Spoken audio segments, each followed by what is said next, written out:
Hello and welcome everyone. This is Minoo at Anglo-Link. Today's video is part 2 of our lesson on word order. In part 1 we looked at sentence structure and learned about the sequence who, what, where, when, how and why. In this video we're going to look at the position of adverbs such as usually, sometimes, slowly, etc. and words like also, both, all, and so on. If you haven't watched part 1 yet, I recommend that you watch that part first for a really good understanding of basic sentence structure and then return to this video. By the end of this video, having also watched part 1, you will have a clear idea of how to construct really good sentences in English. And this will greatly improve your confidence and your fluency in writing and speaking English. So when you're ready, we can begin. Word order, part 2. Today we're going to look at the position of adverbs. Let's start with frequency adverbs. The most common position for adverbs of frequency is before the main verb in the what part. Just a brief reminder of the basic sentence structure: who, what, where, when, how, and why. So, the adverb of frequency goes in the what part before the main verb. For example, I always watch the news. Now, if there is an auxiliary, like do, does, don't or doesn't, or a modal verb, like can, must, etc., the adverb of frequency comes between the auxiliary or the modal and the main verb. For example, I don't always watch the news.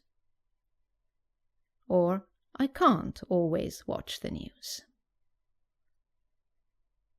Let's look at other sentences with adverbs of frequency. They will never do that again. He hardly ever goes out. She can rarely have a rest. It seldom rains here. She occasionally writes to me. He sometimes has to work late. She doesn't usually work on Fridays. I have often seen him. It always happens in winter. Right, let's have a look at other adverbs that come before the main verb. Already. I have already had lunch. Recently. They have recently bought a new car. Just. She has just come back. Finally. We finally managed to contact him. Soon. We will soon have a break. Still. He is still watching television. Almost. I almost forgot. All. They have all finished. Currently. They're currently negotiating a deal. Also. I would also like to visit the church.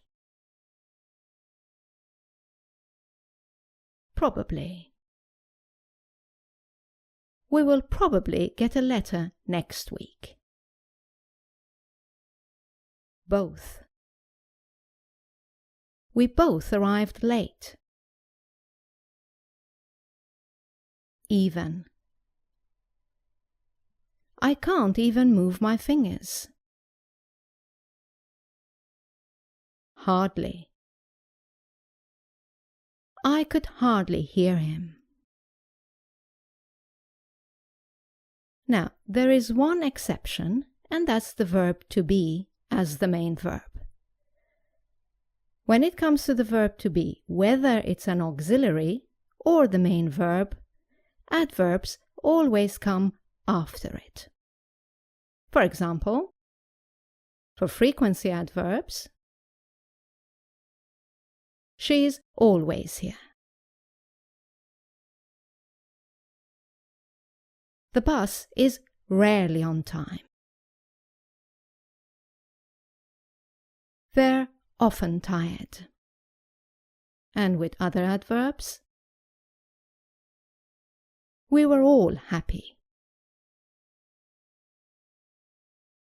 August was even hotter than July. I am already late. Right then, to summarize, always put the adverbs before the main verb, except when your main verb is the verb to be. Now, let's look at a situation where you might see the adverb at the beginning of a sentence. It doesn't happen with all adverbs, but some adverbs can come to the beginning of a sentence, and as always, this is to put more emphasis on this adverb. Therefore, the punctuation and the voice will have to change too. For example, we had a sentence which was, he sometimes has to work late. If you want to stress sometimes, put it at the beginning, and in writing separate it with a comma, and say, sometimes he has to work late. Let's look at some other examples and put the adverb at the beginning. One of our sentences was, she doesn't usually work on Fridays. Bring the adverb to the beginning and stress it. Usually, she doesn't work on Fridays. Next example, putting finally at the beginning. Finally, we managed to contact him. Here we have soon at the beginning of the sentence. Soon we'll have a break. And one final example with currently. The original sentence was, they're currently negotiating a deal, and we can stress currently by putting it at the beginning. Currently, they're negotiating a deal.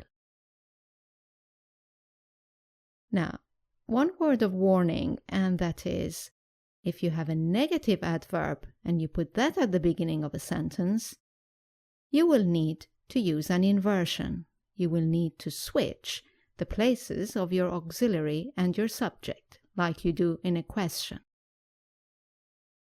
As this complicates the sentence structure, it is best to avoid negative adverbs at the start of a sentence. But so you're aware of them, let's have a look at some examples. Remember the sentence, they will never do it again? Now, if you put never to the start of the sentence, you will have to invert. You will have to switch the places of the subject and the auxiliary. Never will they do it again. Let's look at another example we had before. It was, she can rarely have a rest. If you want to emphasize rarely and put it at the start of the sentence, you need to invert. Rarely can she have a rest. And the slightly more complicated example would be, it seldom rains here. Now, if you put seldom to the beginning of the sentence, you will need to bring in the auxiliary for the inversion. As this is the present simple tense, your auxiliary is does. Seldom does it rain here. So to summarize, you can put adverbs at the start of a sentence to emphasize your point, but be careful when you do that with negative adverbs. Now, let's move on to the adverbs of manner. These are adverbs that answer the question how. As you will remember from part 1, how comes between the elements when and why in the sentence structure. Now, if the how is an ly adverb, such as quickly, slowly, gently, carefully, etc., you can put it before the main verb, as we have seen with the other adverbs. If you do this, you are stressing this element, you are emphasizing this element, and should also reflect it in your voice. Let's look at some examples. He opened the door quietly. So you have the who, what, and how. Now, because the how is an ly adverb, you can put it before the main verb, like any other adverb, and stress it with your voice. He quietly opened the door. Let's look at another example. We could see it in the distance clearly. So you have the who, what, where in the distance, and the how, clearly. As it's an ly adverb, you can move it before the main verb and stress it with your voice. We could clearly see it in the distance. Let's have a final example. She was singing happily. Who, what, and how. Once again, the ly adverb, happily, can come before the main verb. She was happily singing. Well, that's all for this part 2 of our video on word order. I hope you have enjoyed it. As you know, you can now go to our website, Anglo-Link.com, for further examples and online exercises. And please remember to rate, comment, and subscribe. Thank you for watching. I look forward to seeing you in our next video. Bye now.